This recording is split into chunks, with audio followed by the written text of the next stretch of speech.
नमस्कार, आदाब, सत श्री अकाल, जय भीम, जोहार। मेरा नाम है नवीन कुमार। कहते हैं रोम जल रहा था तो नीरो बंसी बजा रहा था। यह बात है 60 के दशक की, 1960 के दशक की नहीं, केवल 60 की, आज से 1950 साल पहले की। ऐसा नहीं कि नीरो कला का शौकीन या माहिर था, उसे जनता पर हो रहे जुल्म, अत्याचार, भुखमरी, भ्रष्टाचार, कत्लेआम या अराजकता से कोई फर्क नहीं पड़ता था। जनता से बेपरवाह नीरो अपनी दुनिया में मगन रहता था। उसे लगता था कि उसे इतिहास एक योद्धा की तरह याद रखेगा। लेकिन नीरो लोकतंत्र के इतिहास का सबसे घृणित पात्र बनकर रह गया। नीरो ने 15 साल तक संसार के सबसे शक्तिशाली साम्राज्य पर राज किया, लेकिन दुनिया उसके बारे में आज इतना ही जानती है कि रोम जल रहा था तो नीरो बंसी बजा रहा था।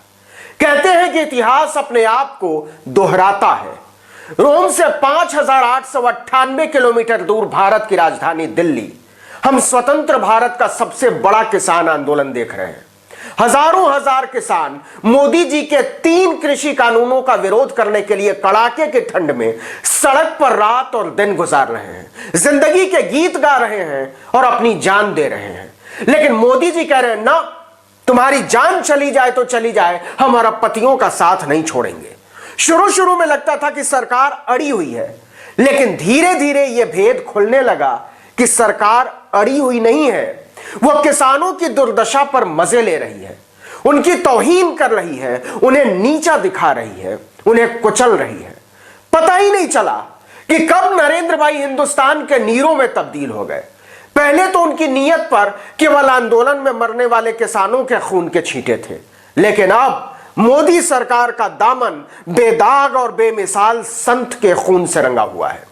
सरकार ने किसानों को इतना बेइज्जत किया, इतना बेइज्जत किया, इतना बेइज्जत किया कि करनाल के विराट संत बाबा राम सिंह ने सिंघू बॉर्डर पर किसानों के बीच अपने आप को गोली मार ली। आंदोलनकारी किसानों ने फौरन पानीपत के पार्क अस्पताल लेकर भागे, लेकिन उन्हें बचाया नहीं जा सका। डॉक्टरों ने उन्हें मृत घोषित कर दिया। अंबानी, अडानी, बियानी जैसे अरबपतियों का साथ देने के लिए इंसानियत को कुचलने में मोदी सरकार इस हद तक चली गई कि संत बाबा राम सिंह ने जान देने का रास्ता चुन लिया।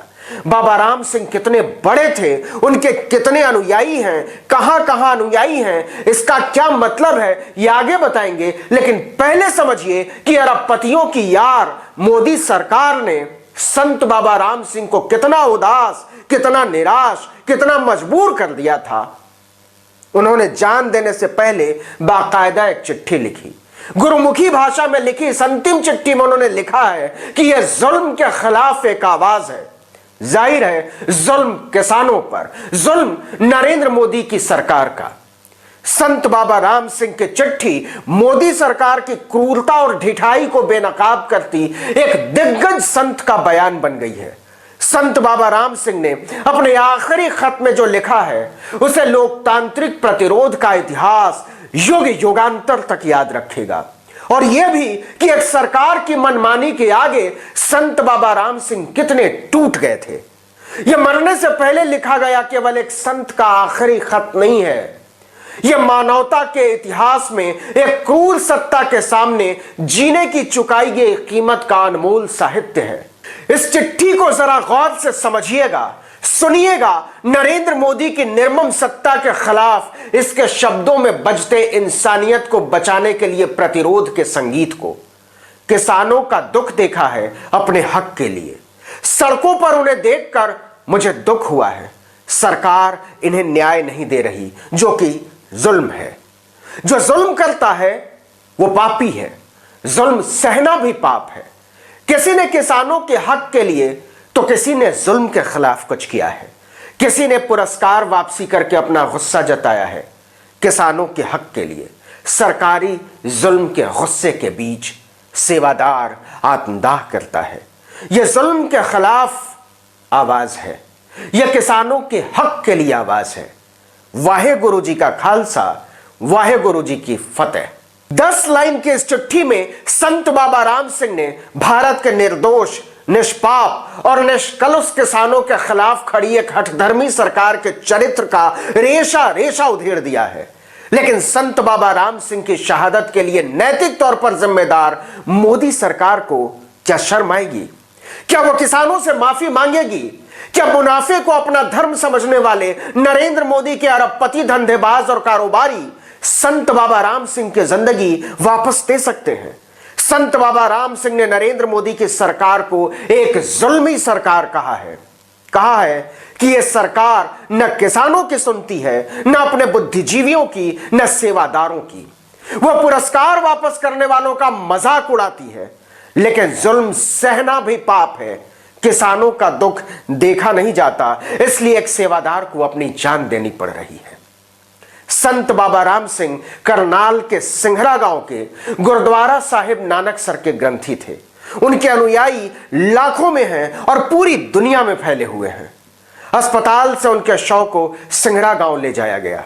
उनके अनुयायियों ने पोस्टमार्टम कराने से मना कर दिया, लेकिन क्या अंबानी और अडानी जैसे अरबपतियों की कठपुतली में तब्दील हो चुकी मोदी सरकार पर संत बाबा राम सिंह की शहादत से कोई फर्क पड़ेगा?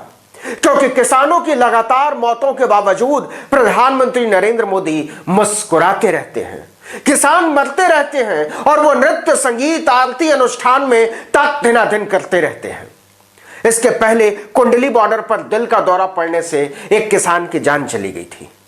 2 लोगों को बॉर्डर से पंजाब लौटते हुए ट्रक ने कुचल दिया, वो मारे गए।